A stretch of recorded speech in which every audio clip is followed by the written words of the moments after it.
Story 1. Thalion and the Mirror of Forgotten Faces. There was once a city near the edge of the Aegean where the sea did not roar. It whispered. The waves rolled against pale stones with a sound so soft that travelers often stopped at the harbor and lowered their voices without knowing why. Fishermen said the water there remembered things. Sailors claimed that if you leaned over the side of a boat at dawn, before the sun broke fully over the horizon, you might hear names beneath the surface. Not your own name, not the names of the living, the names of those the world had forgotten. The city was called Asterion, though few maps marked it clearly. It was not famous for armies or temples or philosophers. No mighty king ruled there. No oracle drew pilgrims up its roads. Its houses were whitewashed and low, its streets narrow and warm, its markets filled with olives, clay lamps, dyed cloth, fish, figs, and the patient gossip of ordinary people. But Asterion possessed one wonder, a mirror. It stood in the oldest chamber of the city's smallest temple, hidden behind blue curtains and watched over by priestesses who spoke only at sunrise. The mirror was tall as a doorway and framed in dark bronze, though no craftsman in Asterion knew who had made it. Its surface was not silver or polished metal. It looked like still water held upright. People called it the Mirror of Mnemosyne, the Mirror of Memory. The old stories said it had been a gift from the tightness of Remembrance herself, left in the mortal world before the gods grew jealous of what humans could carry inside their hearts. The mirror did not show a person's face as it was. It showed the face most deeply remembered by the soul. A widow might look into it and see the husband she had lost 50 years before, young and laughing in a field of barley. A soldier might see a brother left unburied after battle. A mother might see the child who lived only one winter. A king might see himself as a frightened boy before crowns and cruelty taught him how to stand tall.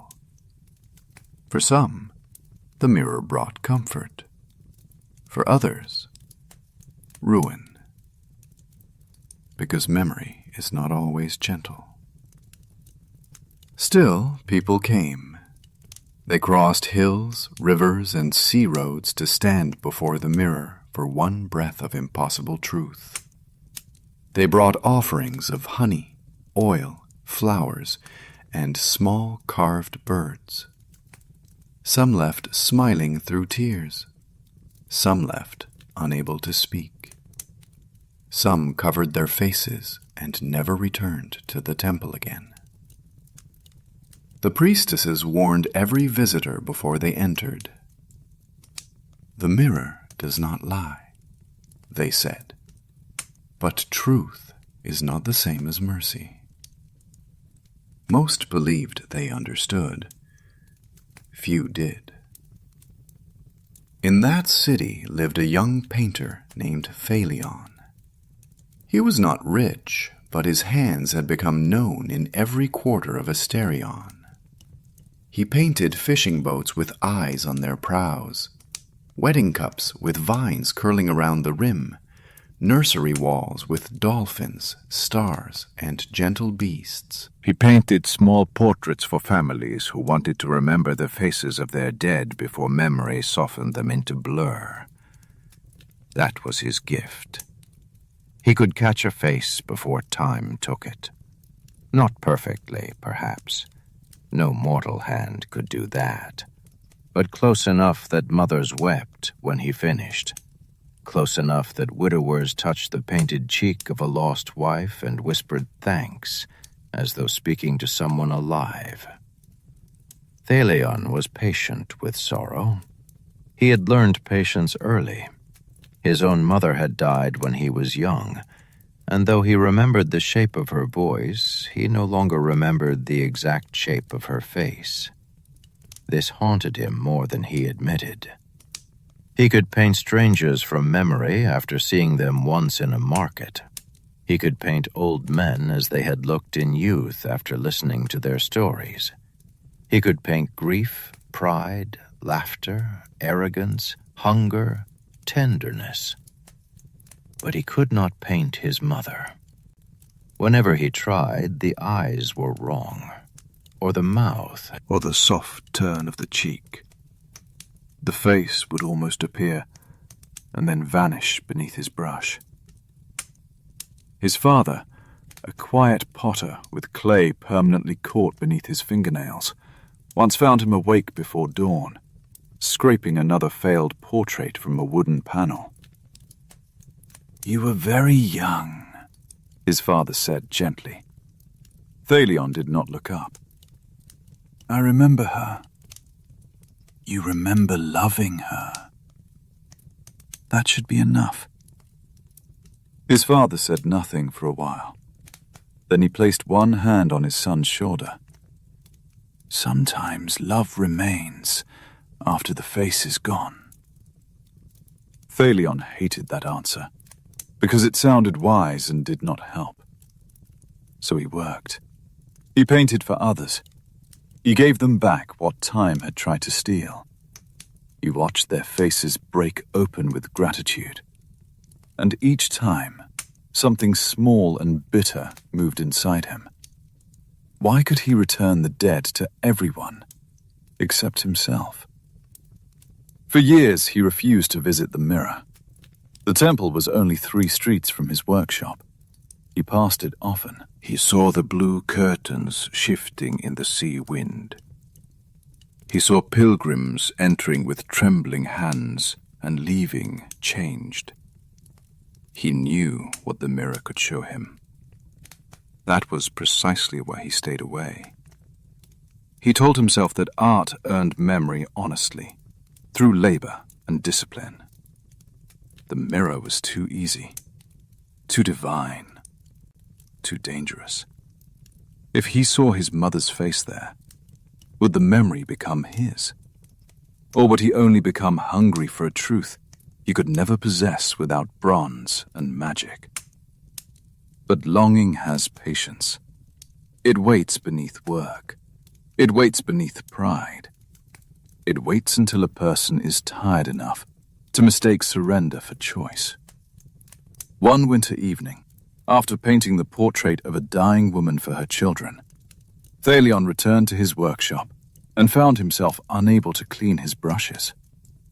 The woman's youngest daughter had stood beside him all afternoon, watching every stroke with enormous dark eyes. When the portrait was done, she touched the painted face and whispered, "Now I won't forget her." Those words followed Thalion home. Now I won't forget her. He sat alone until the lamps burned low. Then he stood, wrapped his cloak around his shoulders, and walked to the temple. The city was quiet. Rain had fallen earlier, and the stones shone beneath moonlight. The sea whispered beyond the harbor walls. When Thalion reached the small temple of Mnemosyne, the blue curtains at the entrance stirred, though there was no wind.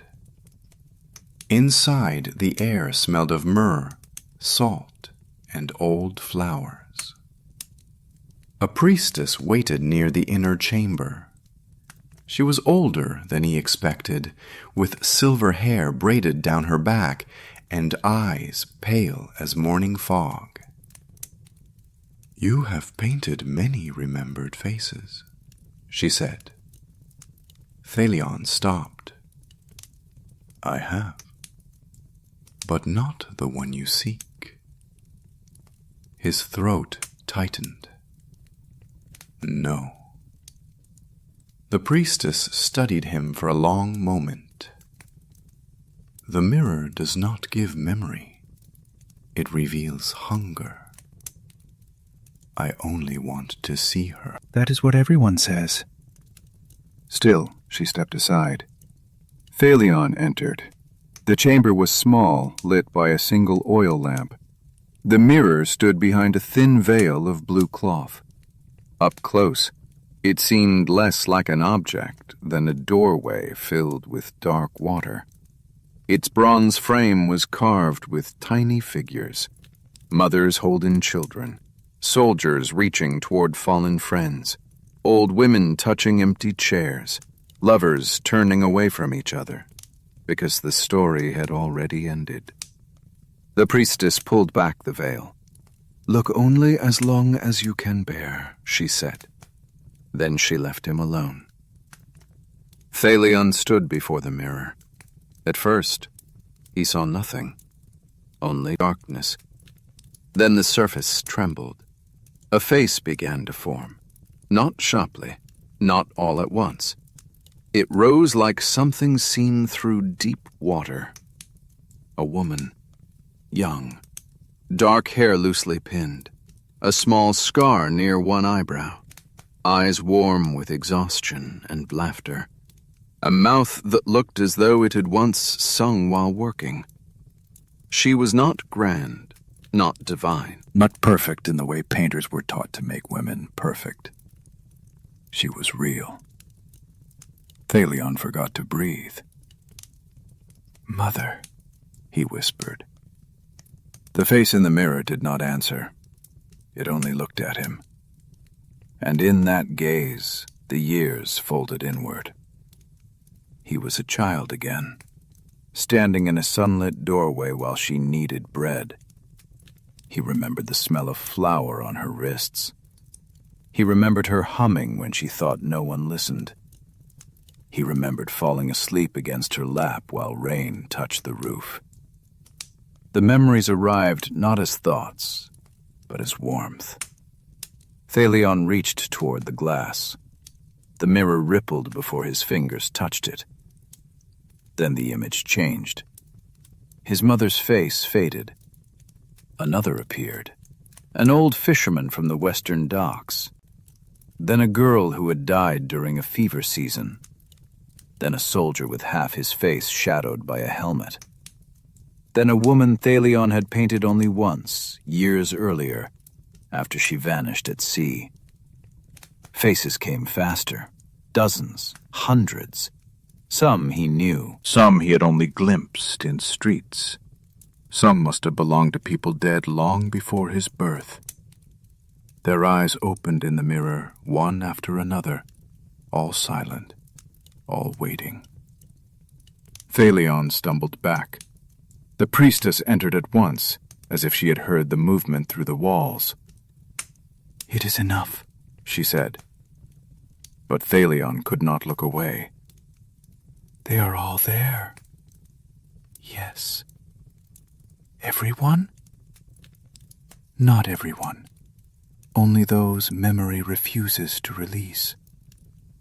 The mirror's surface stilled. Thalion stood shaking. A terrible thought had entered him. Not a thought of grief, not even of comfort, a thought of possibility. If he could see the forgotten dead, he could paint them. Not from stories, not from fading descriptions, not from guesswork. Truly, he could give every lost face back to the world. The priestess seemed to read the change in him. "No," she said softly. He turned. "I have not spoken. You have begun wanting." Thalion's hands curled at his sides. Would that be so wrong? People come here for one glimpse and leave broken because they cannot keep what they saw. I could help them keep it. The mirror was not made to serve art. Art serves memory. Art also serves pride. He flinched. The priestess lowered the veil over the mirror. "Leave this chamber with gratitude. That is the safest ending you will ever be offered." For a while he obeyed. He returned to his workshop and painted his mother. This time the face came easily. Too easily. His hand moved as if guided by someone else. By dawn, she looked back at him from the panel. Not perfect, not imagined, but remembered. Phaleon wept until he could not see the colors. For several days he was at peace. Then people saw the painting. His father was the first. The old potter stood before the portrait without moving. His lips trembled. He lifted one clay-stained hand toward the painted face, but did not touch it. "You found her," he whispered. After that, word spread. Neighbors came, then strangers. Then families who had heard that Phaleon could paint the dead as they truly were. They brought names, dates, scraps of clothing, locks of hair, broken toys, old rings, anything that might help. At first, Phaleon refused. Then a mother came carrying the sandals of a little boy lost to fever. She did not beg loudly. She simply placed them on his table and said, "I am forgetting his eyes." That broke him. That night he returned to the temple. The priestess was waiting. "No," she said before he reached the curtain. "One face," Phaleon replied. "A child. The mirror is not a well from which you may draw whenever thirst moves you. Then why show us anything at all? To teach reverence. To leave people starving. To remind them that love is not possession." He almost turned away. Almost. Then he thought of the sandals on his table and of his own mother's face, now safely painted in his workshop. "I can help them," he said. The priestess looked suddenly older. That is how every curse begins. But she could not physically stop him. Or perhaps the mirror did not allow itself to be guarded from those determined enough to suffer. Phaleon entered the chamber. He looked. The child's face appeared. He painted it before dawn. The mother wept when she saw it. Then others came, more each week. Phaleon painted husbands lost at sea, daughters taken by illness, brothers killed in distant wars, fathers whose grandchildren had never seen them alive. His fame spread beyond Asterion. People arrived from islands, inland villages, even great cities. They called him blessed by Mnemosyne. They called him the painter who defeated forgetting. And Phaleon let them. The priestess stopped warning him after the 10th visit to the mirror. Warnings are seeds. They only grow in soil willing to receive them. Phaleon's work became astonishing. Too astonishing. His portraits no longer looked painted. They looked interrupted, as if the dead had paused behind a thin layer of color and might speak if the room were quiet enough. People began lighting lamps before them. Some prayed. Some refused to bury ashes until Phaleon had painted the face that belonged to them. The city changed. At first, Asterion became rich. Inns filled, markets crowded. The temple received offerings stacked high in bronze bowls. But the air grew heavier. Streets once full of ordinary noise became crowded with grief. Everywhere, people carried memory like an open wound. Families stopped telling stories about the dead because the painted faces seemed more powerful than words. Children grew up staring at portraits of grandparents they had never known, feeling watched by strangers their parents loved too much. Widows no longer remarried. Old soldiers sat before painted comrades and forgot to live among the living. And Thalion kept painting. He told himself he was serving love. But slowly, love became indistinguishable from hunger. He needed the mirror now, not only for others, for himself. Each face he painted gave him a brief feeling of power, the power to reach into the dark and pull someone back by the shape of their eyes. But the feeling never lasted. The more he restored, the more he feared what remained unrestored. There were always more faces, always more loss, always more forgetting to defeat. He stopped sleeping properly. When he closed his eyes, faces gathered behind them, waiting their turn. He stopped visiting his father, stopped walking by the harbor, stopped painting boats, cups, nursery walls, weddings, festivals, anything belonging to life before death touched it. His workshop became a house of ghosts. Then one evening a woman arrived with no offering. She was young, perhaps no older than 20, with a sleeping baby tied against her chest. "My husband is not dead," she said. Thalion looked up from his paints. "Then why have you come?" He sailed east 4 months ago. No ship has returned. No body, no message. Nothing. I paint the dead. I need to know whether to mourn. Thalion should have refused. Instead, he went to the mirror. That night when he looked into its dark surface and spoke the sailor's name, the mirror did not immediately answer. It trembled. The water-like glass clouded. For one moment, Thalion saw only his own reflection, thin, hollow-eyed, older than he should have looked. Then a face appeared. The sailor. Alive or dead, Thalion could not tell. His eyes were closed. His hair floated as if under water. His mouth was slightly open, as though trying to speak through the sea. Thalion painted him. When the young wife saw the portrait, she understood it as death. Perhaps she was right. Perhaps she was not. 3 weeks later, the sailor returned.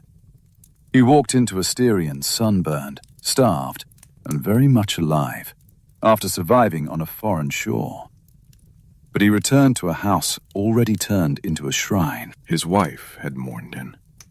His baby had been taught to touch the painted face and whisper, "Father," to an image.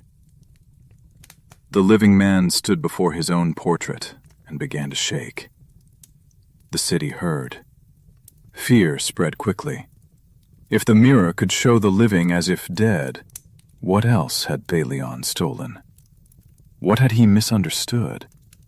Had every portrait been truth? Or only hunger shaped into a face? The priestess came to his workshop that night. She found him surrounded by paintings, lamps flickering against dozens of silent eyes. "It is ending," she said. Thalion laughed softly. "Ending? I have only begun.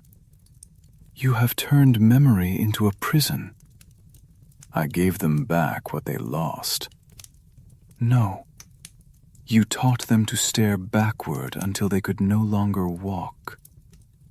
He stood. Paint stained his hands like old blood. "You guard a miracle and call restraint wisdom. And you mistake violation for mercy." The word struck him. Violation. He looked around the room at the faces he had painted. For the first time in months, they did not seem grateful. They seemed trapped. The priestess stepped closer. "Memory must move.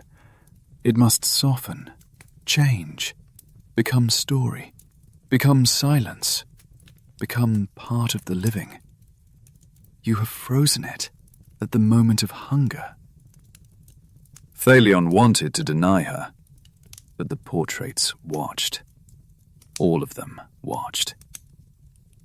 That night he returned to the temple alone. Not to ask for a face. Not at first. He went to confront the mirror. The chamber was dark when he entered. No lamp burned, no priestess waited. The blue veil hung still. Thalion pulled it aside. The mirror's surface was black. I helped them, he said. No answer. I remembered them. The surface trembled. Faces appeared. Not one. All. Every face he had taken from the mirror. Every mother, child, soldier, fisherman, husband, sister, lover, friend. They crowded the glass, silent and pale, their eyes fixed on him. Then they began to fade, one by one. Thalion panicked. No! He pressed his hands to the mirror. Do not take them. But the faces continued vanishing. Behind them, he saw his mother. She looked at him with the same tired, gentle eyes he had spent his life trying to recover. Please, he whispered. Her face softened. Then she too began to fade. Something broke inside him. Thalion struck the mirror. The sound was not like bronze or glass. It was like a wave collapsing inside a cave. The surface rippled violently. The chamber filled with wind. The blue curtains tore from the walls. The carvings on the bronze frame seemed to move, their tiny figures turning away in grief. The mirror did not shatter outward. It opened. Dark water spilled from its surface without falling to the floor, hanging in the air like a vertical sea. And from within it came a voice. Not loud, not angry, older than anger. You wanted to keep what must pass. Thalion fell to his knees. The voice continued. You painted memory without accepting loss. You gave faces back, but took away farewell. You turned grief from a river into stone. I only wanted to remember, he said. No, the voice whispered. You wanted memory without pain. The dark water reached toward him. He did not run. Perhaps he knew he deserved what came. Perhaps at last he was too tired to resist.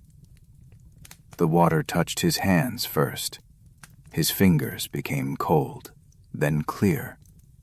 He watched as color drained from his skin, replaced by a pale reflective sheen. His arms hardened, not into marble, but into something smoother, darker, stranger. His breath fogged the mirror's surface from the inside. He tried to speak his mother's name, but the name slipped away. Then his father's, then his own. By dawn, the priestess found the chamber silent. The mirror stood whole again, but its surface had changed. Deep inside it, faint as a figure seen underwater, stood Thalion. Not dead, not alive, remembering everything, unable to hold any of it. The portraits in his workshop faded over the next 7 days. Not completely. Their colors softened. Their impossible sharpness loosened. The dead no longer looked as if they might speak. They became paintings again. Beautiful, flawed, human. Families wept as details vanished. But some also felt a strange relief, as though the air in their homes had become breathable once more. The young sailor took down his own portrait and carried his child to the harbor at sunrise. Widows opened their windows. Children stopped fearing the painted eyes of ancestors. Asterion slowly returned to ordinary life.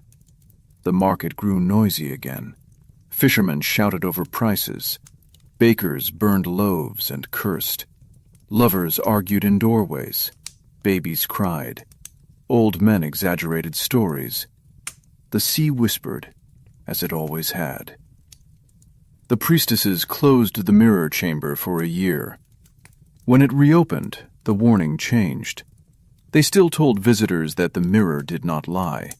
They still told them that truth was not mercy. But they added one more sentence. Do not ask memory to become a cage. Some said that if you looked too long into the mirror, beyond the face you came to see, you might glimpse a thin young man standing far behind the water, holding a brush he could no longer use.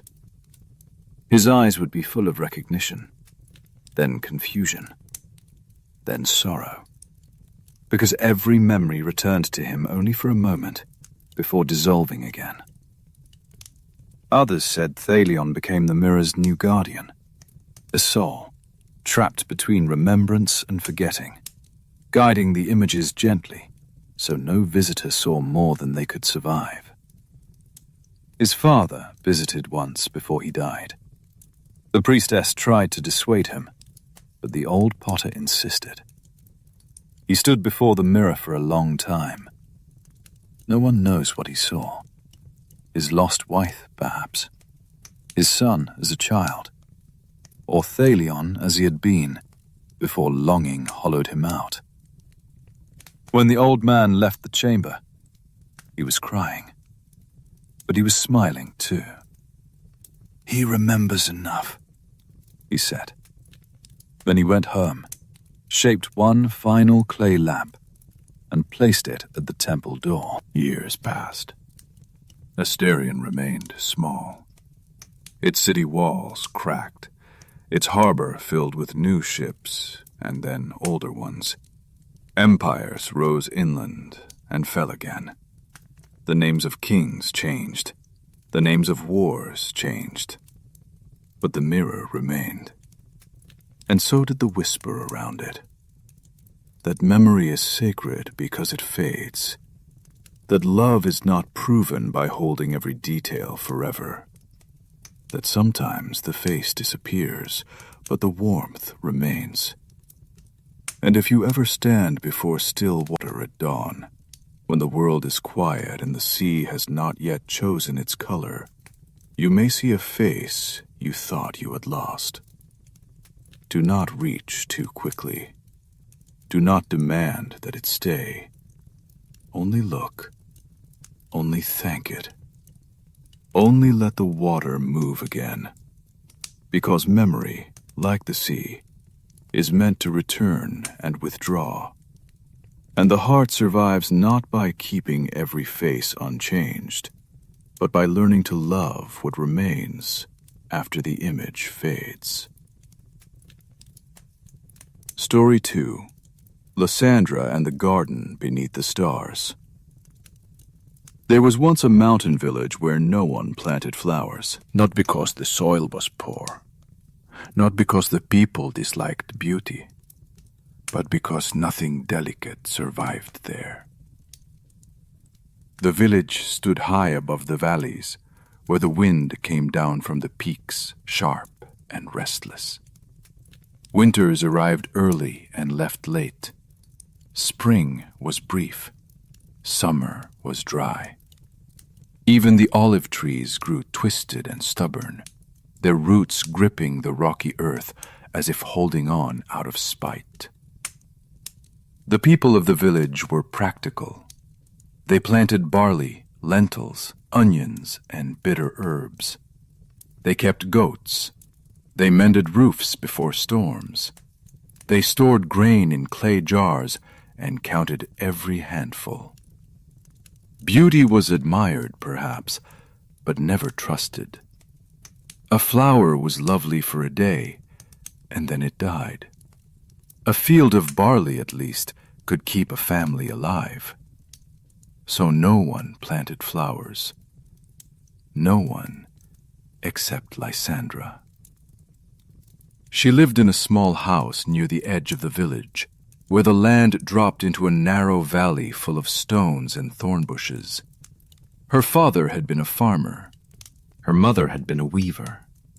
Both were gone by the time Lysandra was old enough to understand how much silence could fit inside a home. She inherited very little. A cracked water jar, a loom missing 2 pegs, a narrow strip of land no one envied, and a habit of speaking softly to things that could not answer. The villagers thought her harmless. Strange, yes, but harmless. They watched her kneel in the dirt each morning, pressing seeds into soil that seemed too tired to receive them. They saw her carry water uphill in careful, aching trips. They saw her shield tiny green shoots from the wind with broken pieces of pottery. And when the first flowers opened, small blue blossoms trembling on thin stems, people shook their heads. "They will die by the next frost," someone said. And they did. But Lysandra planted again. Year after year she tried. Poppies, violets, crocus, wild roses, white lilies brought by a traveler from a warmer coast. Most failed. Some opened once and vanished. A few endured just long enough for bees to find them. To the village, this was foolishness. To Lysandra, it was conversation. She did not plant flowers because she believed they would last. She planted them because, for a brief time, the hard earth remembered softness. And that seemed worth the labor. As the years passed, her little garden became known as a place of impossible attempts. Children sometimes stopped there on their way to the wells, watching her work with dirt on her hands and wind pulling loose strands of hair across her face. "Why do you keep planting them?" one boy asked. Lysandra smiled without looking up. "Because they keep trying to grow." "But they die." "So do we." The boy did not know what to say to that. Neither did the adults when the story reached them. Then came the year without spring. Winter ended, but warmth did not return. The mountain snow thinned only slightly before freezing again. The barley sprouted late, pale and weak. Goats gave less milk. The streams ran low, then lower. People spoke in tense voices at the wells and counted their grain with frightened hands. By midsummer, the earth had hardened. Seeds failed, leaves curled brown on the branches. Even the thorn bushes seemed weary. Lysandra's garden, fragile in the best of years, became a patch of dust. For the first time since childhood, she stopped planting. Not because she had lost patience, because there was no water to spare. A flower could not drink while children went thirsty. Even Lysandra understood that. So she covered her empty garden with cloth to keep the soil from blowing away, and spent her days helping carry water to the old and sick. She worked quietly, asked for nothing, and every evening she sat outside her house, looking at the bare ground where color had once lived. The villagers noticed. They had mocked her garden for years, but now, with everything dying, they found themselves missing it. It had been useless, yes, but its uselessness had reminded them that life was more than endurance. Then, one night, the stars fell. Not all of them. Not enough to end the world, but enough to make the village wake in terror. Across the black sky, streaks of silver fire moved silently above the mountains. One after another, they crossed the darkness and vanished beyond the peaks. People rushed from their homes, clutching blankets around their shoulders, whispering prayers to gods they had not thought about in months. Lysandra stood alone in her dead garden and watched. One falling star did not vanish. It descended. Slowly. Too slowly. It moved as if searching. Then it dropped beyond the ridge behind Lysandra's house, where the valley narrowed into a place no one visited because the rocks were unstable and the wind made strange sounds there even on calm days. The next morning, Lysandra went to find it. She told no one. The path behind her house was steep and uneven. Dust slipped beneath her sandals. Thorn branches caught her dress. The sun rose pale behind a veil of dry cloud, giving no warmth. She climbed until the village disappeared behind stone, then followed a faint silver glow into a hollow between two cliffs. There, in the dust, lay a seed. Not a stone, not a piece of metal. A seed. It was no larger than an olive pit, but it shone faintly from within, as though moonlight had been folded into its shell. Its surface was smooth and dark blue, almost black, and when Lysandra picked it up, she felt not heat, but a quiet pulse, like a sleeping heart. She should have been afraid. Instead, she felt the old ache in her hands, the ache of wanting to plant. She carried the seed home, hidden in the fold of her dress. That evening, after the village slept, Lysandra uncovered the dry earth of her garden. She dug a small hole at its center. The soil was hard and cracked. It did not welcome the seed. It resisted her fingers. Still, she planted it.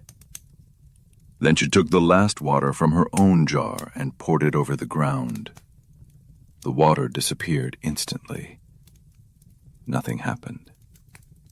Lysandra sat beside the garden until dawn. No sprout came. No glow. No miracle. Only dry earth beneath a paling sky. She laughed softly at herself.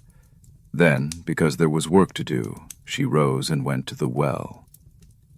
But that night she dreamed of roots growing through darkness. Not ordinary roots. Silver roots. They moved beneath the village, beneath houses, beneath wells, beneath fields where barley had failed. They did not break the earth. They listened to it. They touched stones, old bones, buried jars, forgotten offerings, and the sleeping feet of children. Then they reached deeper, far beneath the mountain, far beneath memory, where an ancient spring had been sealed by stone. Lysandra woke with dirt beneath her fingernails, though she had gone to sleep clean. Outside, her garden glowed. At its center, where she had planted the star seed, a single shoot had risen. It was silver, thin as thread. Its tiny leaves were the color of dawn before the sun appears. Lysandra knelt before it, barely breathing. The plant trembled in the wind, but did not break. By morning, the village had seen it. People gathered at a distance, whispering. What is it? A weed? No weed shines. Did she use magic? Do not touch it. Lysandra said nothing. She only cupped her hands around the little shoot to shield it from the wind. The plant grew slowly at first. Each night it rose a little higher. Each morning the soil around it looked darker, softer, less dead. Tiny beads of moisture began appearing on its leaves before sunrise, though no dew fell anywhere else. Bees, which had nearly vanished from the village, returned and circled it without landing. The villagers grew uneasy. Miracles are comforting only when they happen in temples. When they happen in the garden of a lonely woman everyone has quietly pitied, they become suspicious. The headman came to Lysandra after 7 days. He was a broad man named Doros, with a beard full of gray and a voice used to being obeyed. "This plant," he said, standing at the edge of her garden, "where did it come from?" A seed? "What kind of seed?" One that fell from the sky. The men behind him muttered. Doros frowned. "Do not speak in riddles." I am not. He looked at the shining plant. It had grown knee-high now, with leaves shaped like small hands opening toward the stars. "The village is suffering," Doros said. "If this thing holds power, it should not belong to one person." It does not belong to me. "Then we will move it to the square." Lysandra stepped between him and the plant. No. The words surprised everyone, perhaps even her. Doros's face hardened. "You would keep it for yourself?" I am keeping it alive. "For what purpose?" Lysandra looked down at the plant. She did not know. That was the truth. She only knew that some living things could not be dragged from the soil simply because frightened people wanted control over them. For the same reason I planted flowers, she said at last. Doros scoffed. "And what reason is that?" Lysandra lifted her eyes. To remind the earth that it is not finished. The men laughed nervously, but none crossed into the garden. That night the plant opened its first flower. Lysandra saw it happen beneath a full sky. The bud had formed at sunset, small and tightly closed. By midnight it began to unfold. One petal, then another, then another. The flower was not blue, white, red, or gold. It seemed to contain the color of starlight on water, the color of distant snow, the color of tears before they fall. At its center was a darkness, deep and soft, like the sky between constellations. When it opened fully, the village wells began to sing, not with voices, with water. All across the village, dry wells filled from below. At first, a trickle, then a rush. People woke to the sound and ran from their houses carrying lamps. Children shouted, women cried. Men fell to their knees and plunged their hands into the cold rising water. By dawn, every well in the village was full. The fields drank. The goats drank. The people drank until their fear loosened. And then they came to Lysandra. Not to apologize.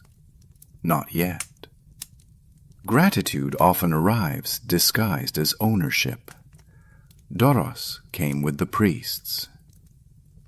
The priests had ignored Lysandra's garden for years, but now they wore clean robes and serious expressions. One carried a bronze knife, another carried a bowl of incense.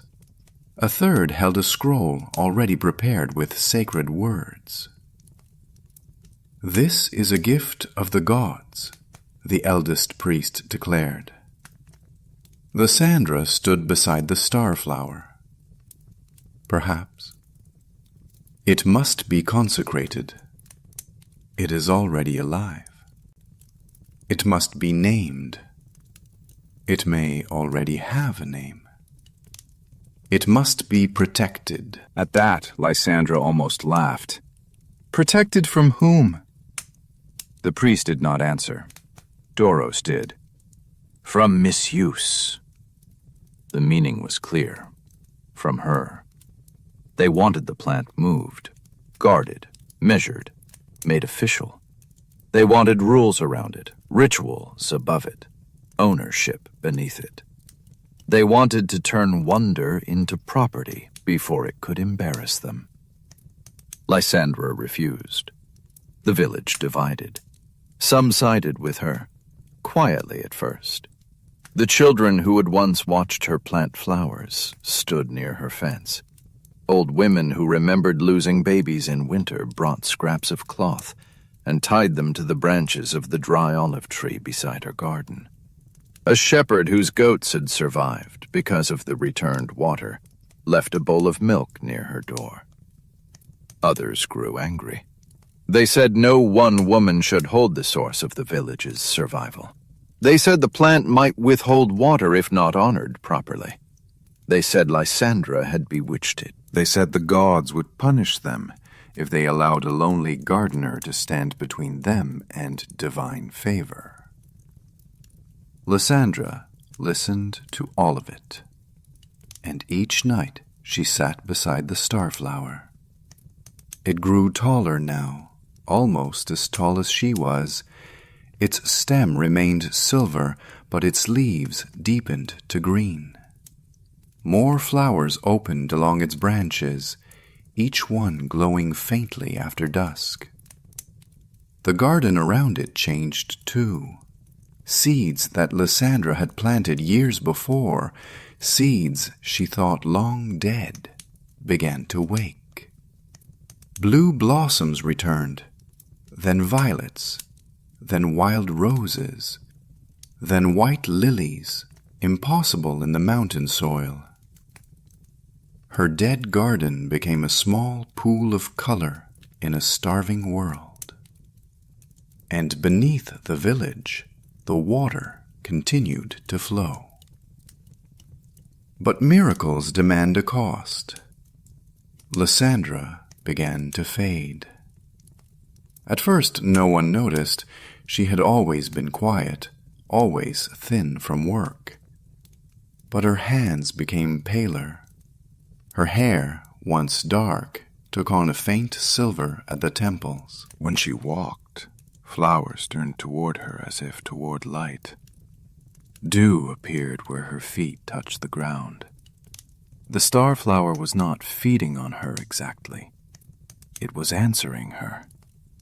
The more the village drank from the restored wells, the more the plant drew upon the one who had planted it with her last water and guarded it without demanding explanation. One evening, a little girl named Myra found Lysandra sitting beside the garden wall, too tired to stand. "Are you sick?" the child asked. Lysandra smiled. "No. You look like moonlight." "That sounds like sickness to me." Myra sat beside her. "My father says they will take the plant soon." Lysandra looked toward the village square, where men had gathered in tense conversation. "I know. Will you stop them?" "I will try." The child's face tightened. "Will the flower stop giving water if they take it?" Lysandra looked at the glowing blossoms. "No," she said softly.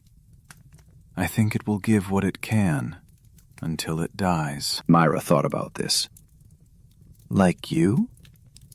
Lysandra closed her eyes. Children, unlike adults, often arrive directly at the truth. That night, Doros and the priests came with men carrying spades. They did not come shouting. That would have made them feel like thieves. They came solemnly, with torches and sacred words, telling themselves they acted for the good of all. Lysandra was waiting in the garden. The starflower glowed behind her, its silver leaves trembling, though there was no wind. "Move aside," Doros said. "No." The eldest priest lifted his hands. "Daughter, do not make this harder than it must be." Lysandra almost smiled at that word. Daughter. They had never called her that when she carried water alone. Never when her flowers died. Never when her house sat silent at the edge of the village. Only now, when they wanted what she had protected. "You cannot move it," she said. Doros's jaw tightened. "We can." "You can dig it up. That is not the same thing." The men shifted uneasily. The priest began chanting. 2 men stepped forward with spades. The moment iron touched the soil, every flower in the garden closed. The torches went out. A darkness fell so complete that people cried out. Not the ordinary darkness of night, but a deep, starless black. The kind that feels older than sight. Then the ground beneath the village began to tremble. From the wells came a sound like water being pulled backward. The men dropped their tools. Someone screamed that the gods were angry, but Lysandra knew it was not anger. It was fear. The plant did not fear death for itself. It feared being severed from the place that had answered it. Lysandra turned and placed both hands around its silver stem. "It is all right," she whispered. The trembling eased. Light returned slowly. The flowers opened again. But now the villagers saw what had been hidden before. Silver roots ran beneath the garden, glowing through the soil like veins beneath skin. They stretched outward in every direction, toward the wells, the fields, the houses, the dry orchards, the graves on the hillside. Not stealing, not controlling, holding. The plant had not saved the village from above. It had joined itself to everything below. To move it would be to tear the village open. No one spoke. Doros lowered his head. The priest let the sacred scroll fall from his hand. And Lysandra, still holding the stem, looked more transparent than flesh should look. The next morning, the village changed. Not all at once. People rarely become wise in a single night. But shame had entered them, and shame, when not rejected, can become humility. They stopped trying to own the starflower. They began bringing water, not because it needed much, but because they finally understood offering. Children cleared stones from the garden paths. Farmers brought good soil from the lower terraces. Women planted cuttings along the edges. Men repaired Lysandra's roof without being asked. The priests returned, but this time without knives, scrolls, or commands. They sat outside the garden and remained silent. For a while it was almost peaceful. The village healed, the fields strengthened, barley rose green and full, goats gave milk again, the wells remained clear. Flowers spread beyond Lysandra's garden, first along the lane, then around doorways, then between stones in the square. For the first time anyone could remember, the mountain village bloomed. But Lysandra continued to fade. By autumn her hair was entirely silver. Her skin held a faint glow after sunset. Her voice became softer, as if it had to travel from farther away. She spent most days in the garden, surrounded by flowers that turned toward her with heartbreaking devotion. Doros came to her near the first cold evening of the season. He stood awkwardly by the wall, twisting his hands like a boy. "I expected you to say something kinder." "I am very tired." His laughter faded. "I am sorry." This time she nodded. "I know." He looked at the star flower, now taller than any person, its branches full of pale blossoms like captured constellations. "Can we save you?" Lysandra was quiet for a long time.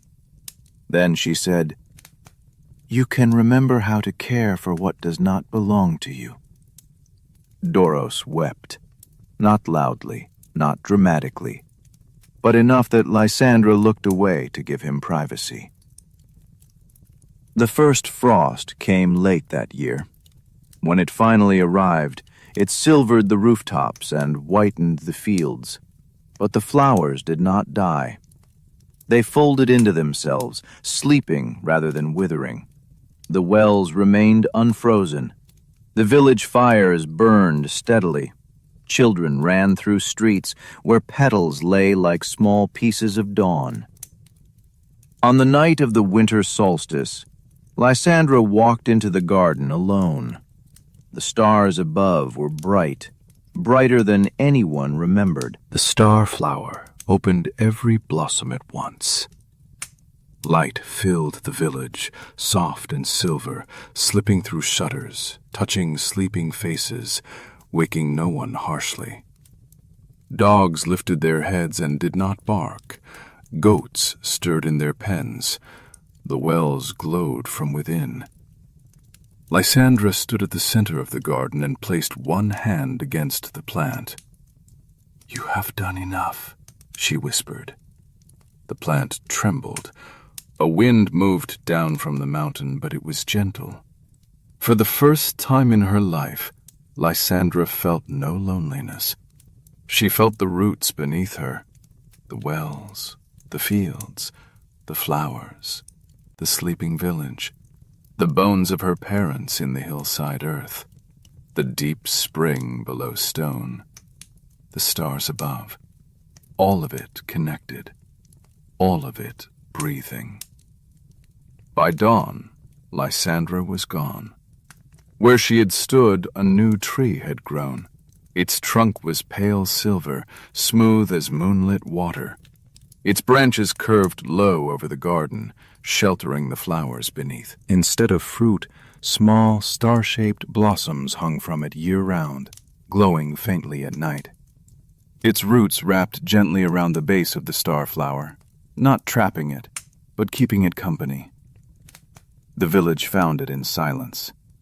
No one asked where Lysandra had gone. They knew. Myra, the little girl, was the first to step forward. She placed both hands against the silver trunk and listened. After a moment, she smiled through tears. "She is still watering them," she said. The village never again went without flowers. Even in the hardest winters, something bloomed beneath the silver tree.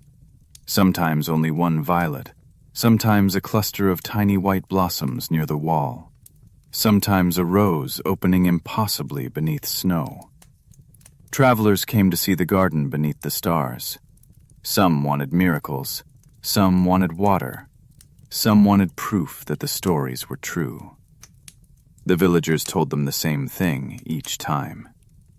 The garden gives nothing to those who come to own it, but to those who come tired, grieving, or afraid that the world has become too hard for tenderness. It offers a quiet place to sit, a cup of cold water, the scent of flowers, the sound of leaves moving gently in mountain wind. And sometimes, if the night is clear and the stars are kind, one of the silver blossoms falls from the tree and lands in your open hand. It melts before morning, but for as long as it rests against your palm, you remember something you may have forgotten. That beauty does not need to last forever to matter. That softness is not weakness. That even the hardest earth may still be waiting for one patient hand, one impossible seed, one final act of care. And high above the village, where the mountain touches the sky, the stars seem to lean a little closer, as if remembering the woman who planted one of their own in dying soil, and became the garden that never stopped blooming. Story 3. Damon and the Lantern of the Last Road.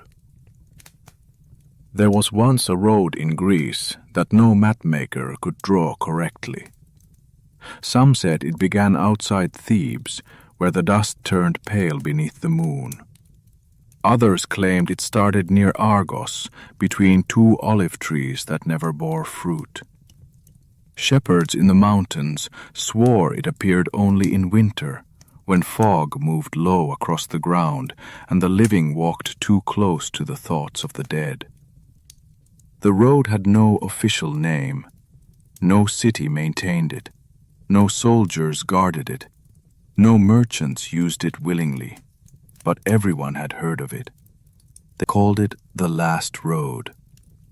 It was said that when a soul died without farewell, without burial, without the final words that loosen grief from the body, that soul wandered near the edge of the living world.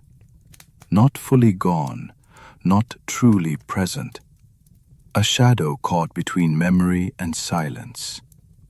And on certain nights, when the moon was thin and the wind carried the scent of cypress, the Last Road appeared. Not for the dead alone. For those who still owed them something. A word, a truth, an apology, a goodbye. Most people feared the road and prayed never to see it. But there was one man who went looking for it. His name was Damon. He had once been a soldier, not a famous one, not a hero from songs. No poet carved his victories into verse. Damon had marched where commanders told him to march, lifted his shield when horns sounded, and survived battles that better men did not. He returned from war with scars on his shoulder, a limp in his left leg, and a silence that frightened the people who had known him before. His village welcomed him at first. They brought bread, wine, questions. Who had he seen? Where had he fought? Was the war truly as terrible as travelers claimed? Damon answered politely when he could, then less often, then not at all. Because the thing he carried home was not a wound others could bandage. It was a name. Mikon. Mikon had been his closest friend since childhood. They had stolen figs together, learned to swim in the same river, and once sworn, with the seriousness only boys can possess, that if either of them became rich, he would buy the other a horse and a cloak fine enough to make jealous men angry. Neither became rich. Both became soldiers. They marched together through dust, hunger, fear, and orders given by men too far from the front to see faces. Mikon laughed when Damon forgot how. Damon steadied Mikon when panic shook his hands before battle. Around campfires they spoke of home, until home felt like a song they were trying not to forget. Then came the valley of red clay. Damon remembered little of the battle clearly, only pieces. A horn sounding too early, arrows falling like dark rain, mud beneath sandals, men shouting names that vanished beneath bronze. Mikon beside him one moment, gone the next. Damon found him near dusk, half buried beneath broken shields at the edge of a dry stream bed. Mikon was alive, but barely. His hand closed around Damon's wrist with surprising strength. Tell my mother, he whispered. Damon leaned close. What? Mikon's eyes struggled to focus. Tell her I was not afraid. Damon lied without thinking. I will. Mikon tried to smile. Then he died. But Damon did not keep the promise. The army moved before dawn. There was no time to burn the dead properly, no time to mark every body, no time to gather names. Orders came. Horns sounded. Survivors marched. Damon told himself he would return later. He told himself he would find Mikan's mother after the war. He told himself memory was enough until action became possible. But years passed.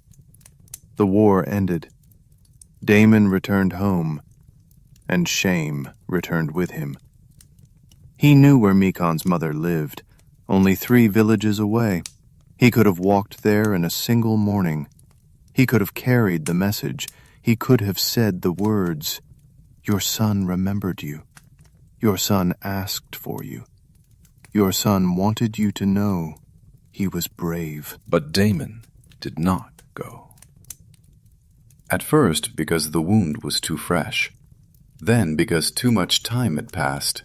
Then, because shame grows heavier the longer it is carried, until even a simple road becomes impossible to walk.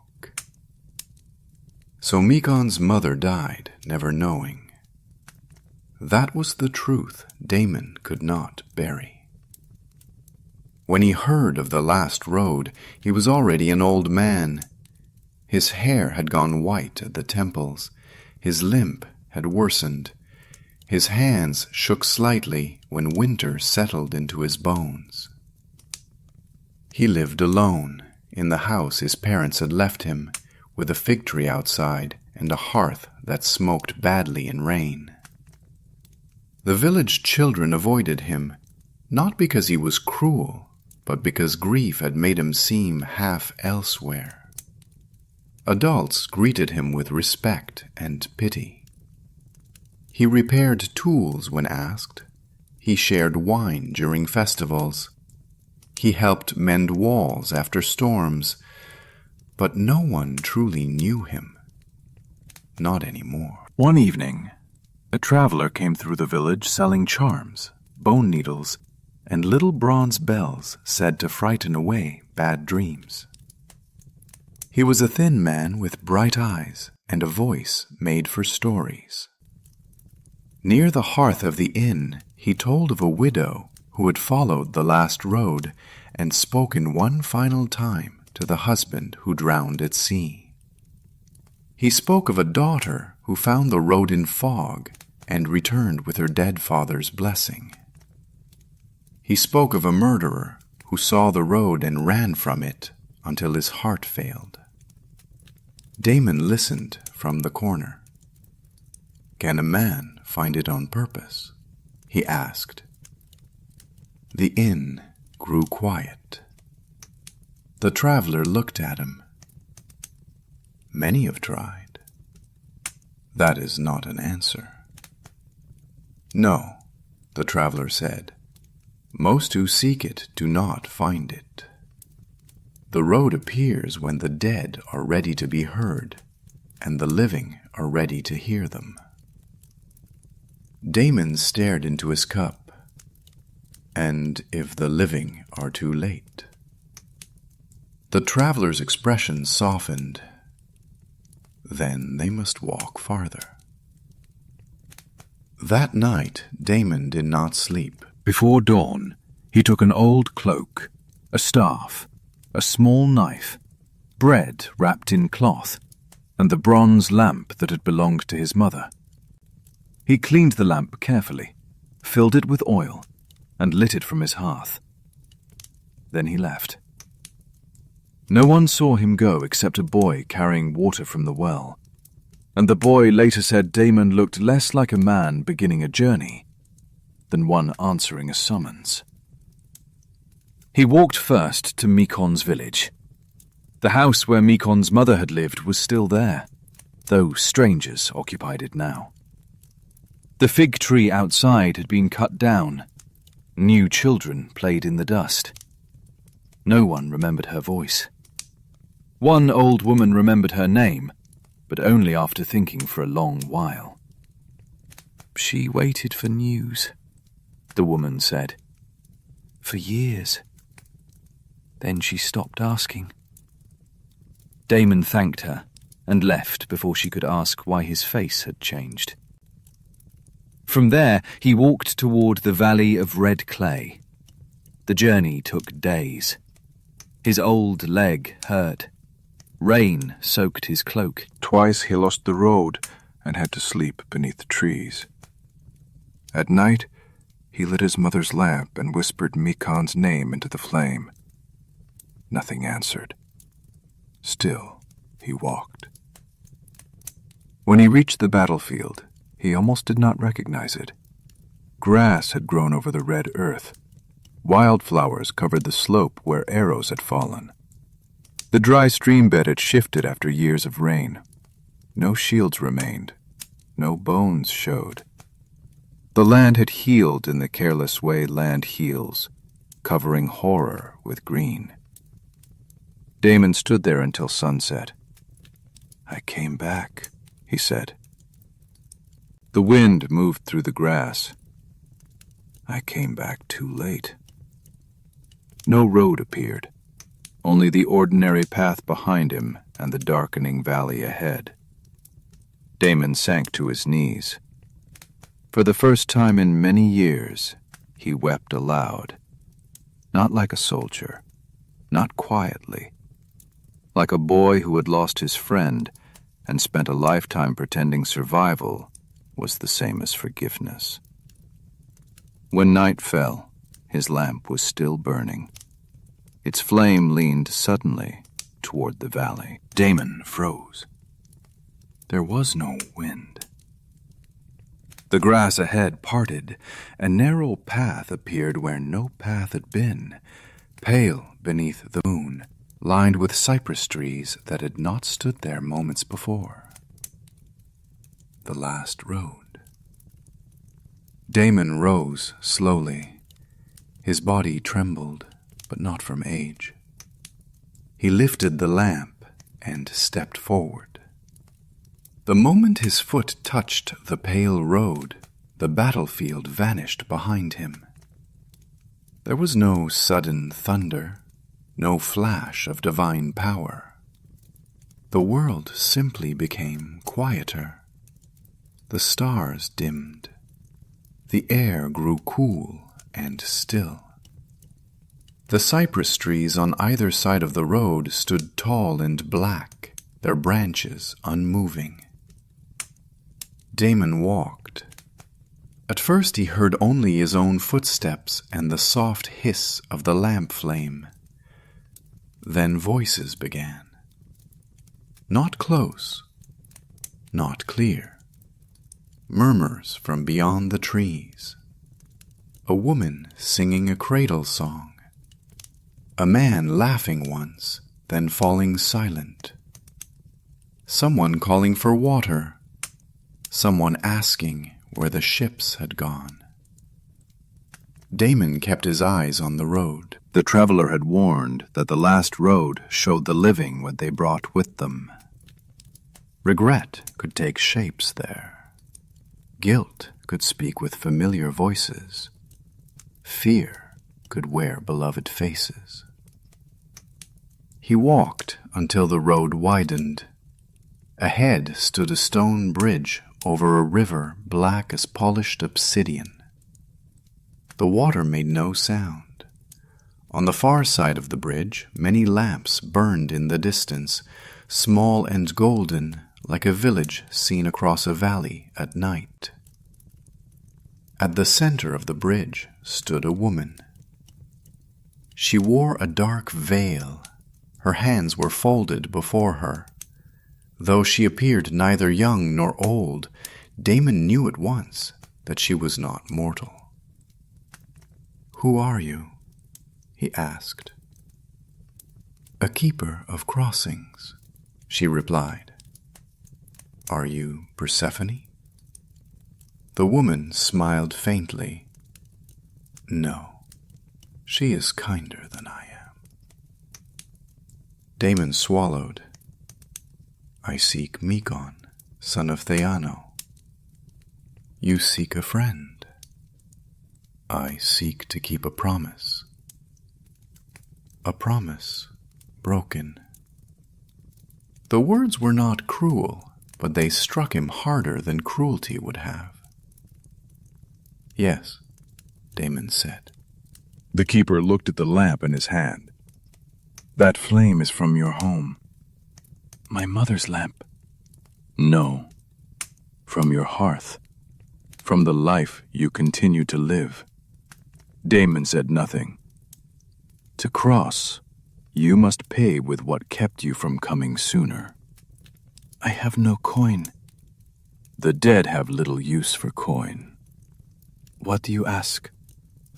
The keeper lifted one hand toward the lamp. Your excuses. Damon almost laughed because the answer sounded too simple. Then the flame flared, and he saw them. All the reasons he had used to survive himself. There was no time. The army moved. The war was chaos. I was young. I was wounded. Her grief would have been worse if I came late. She may already know. It would change nothing. I could not bear it. I did not mean to fail him. Each excuse appeared in the flame like a small shadow. Damon watched them burn. Without them, the truth stood naked. I was afraid, he whispered. The lamp dimmed. I was afraid to see what my silence had done. The bridgekeeper stepped aside. Then cross. Damon crossed the Black River. On the other side, the road changed. It no longer ran between cypress trees. It ran through memories. He passed the river where he and Mekon had learned to swim. For a moment, he saw two boys splashing in summer light, shouting insults at each other with the seriousness of brothers. He passed the fig tree they had stolen from, and heard Mekon laughing as the owner chased them with a stick. He passed the campfire where they had sat the night before battle, sharing hard bread and pretending neither was afraid. Damon wanted to stop.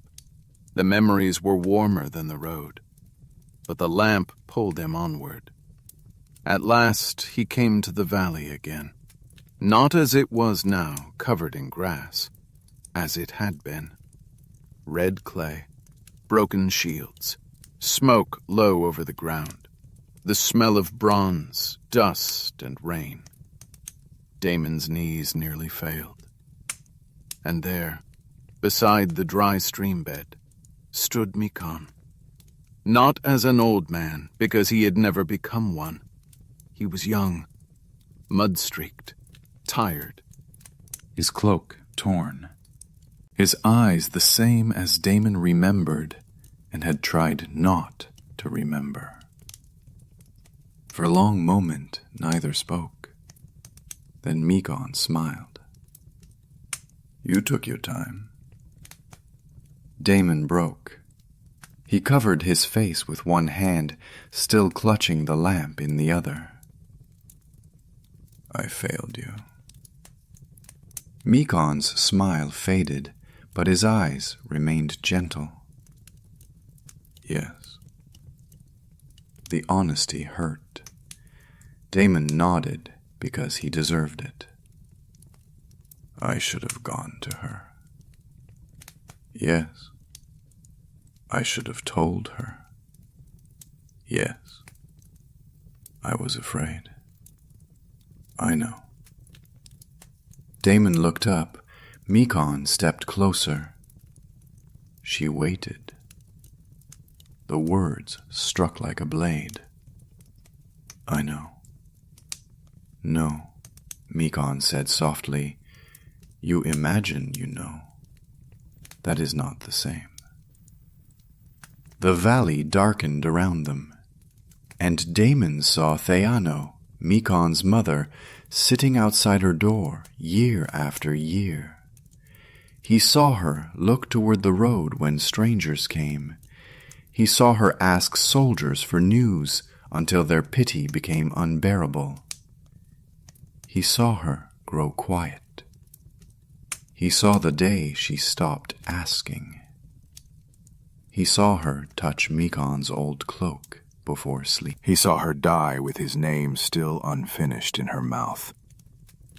Damon fell to his knees. I am sorry, he whispered. Mekon stood before him in silence.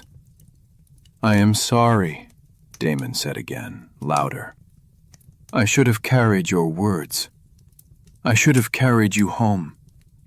I should have faced her grief instead of hiding behind my own. I told myself I survived for both of us, but I was only surviving away from the truth. The lamp flame trembled. Mikon knelt in front of him. What did I ask you to tell her? Damon could barely speak. That you are not afraid. Was it true? Damon closed his eyes.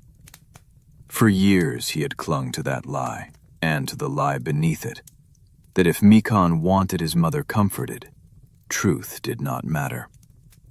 But the last road was not built for comfort. No, Damon said.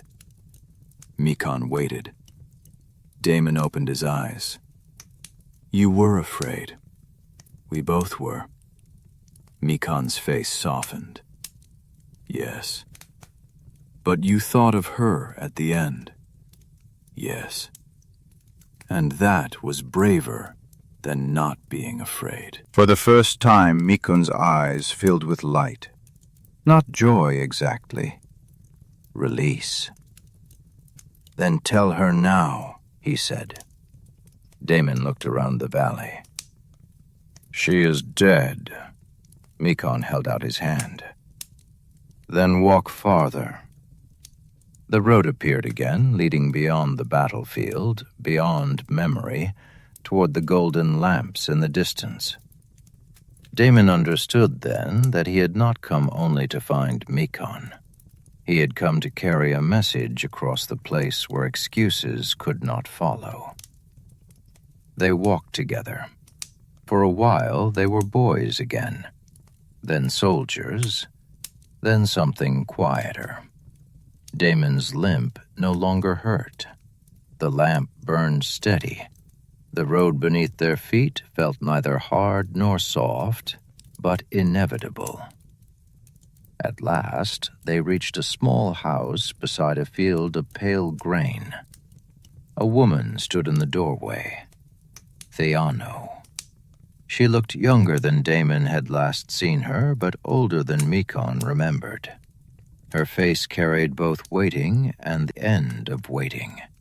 When she saw Mikon, she did not cry out. She only opened her arms. Mikon went to her. Damon turned away because some reunions are too sacred to witness fully. After a time, Theano spoke. You carried something for my son. Damon faced her. His hands shook around the lamp. I did. And kept it. Yes. Why? There it was. The question no punishment could equal. Damon could have said war, fear, youth, shame, time. But he had given those to the bridge, so only truth remained. Because I was a coward, he said. Because I could face men with spears more easily than I could face a mother with grief. Because I thought silence would spare me, and instead it stole from you. Theano looked at him for a long time. What did he want me to know? Damon's voice broke. That he was afraid. Mikon lowered his head. Damon continued. That he was afraid, and cold, and in pain. But at the end he thought of you. He wanted your name near him. He wanted you to know he loved you more than he feared dying. The lamp flame rose high. The field around them stirred, though there was no wind. Theano closed her eyes. A tear moved down her cheek. Then I know enough, she said. Damon bowed his head. I am sorry. I know. He waited for forgiveness. It did not come quickly. That was another truth the living often misunderstand. Forgiveness is not owed because confession finally arrives. Regret does not erase consequence simply because it is learned to speak. Theano stepped toward him. You stole years of mourning from me, she said. Not grief. I had grief. You stole its shape. Damon nodded. Yes. Her eyes softened, but did not become easy. But you came. Too late. Yes, she said. But you came. She touched the lamp. The flame divided. One small light rose from it and drifted into her hands. Another moved to Mykon. A third remained with Damon, smaller now, but clearer. Theano stepped back into the doorway. Mykon looked at Damon one last time. You can go home now. Damon tried to smile. I am old. You were always old when you worried. A sound escaped Damon that was almost laughter. Then Mykon and Theano faded into the golden light of the house, not disappearing exactly, but arriving somewhere Damon could not follow. The last road grew quiet. Damon stood alone with his lamp. The bridgekeeper appeared beside him. Was it enough? He asked. She looked toward the house. For them, yes. For me? That is not the road's concern. Damon nodded slowly. How do I return? You walk until morning. And if I cannot, then you will not.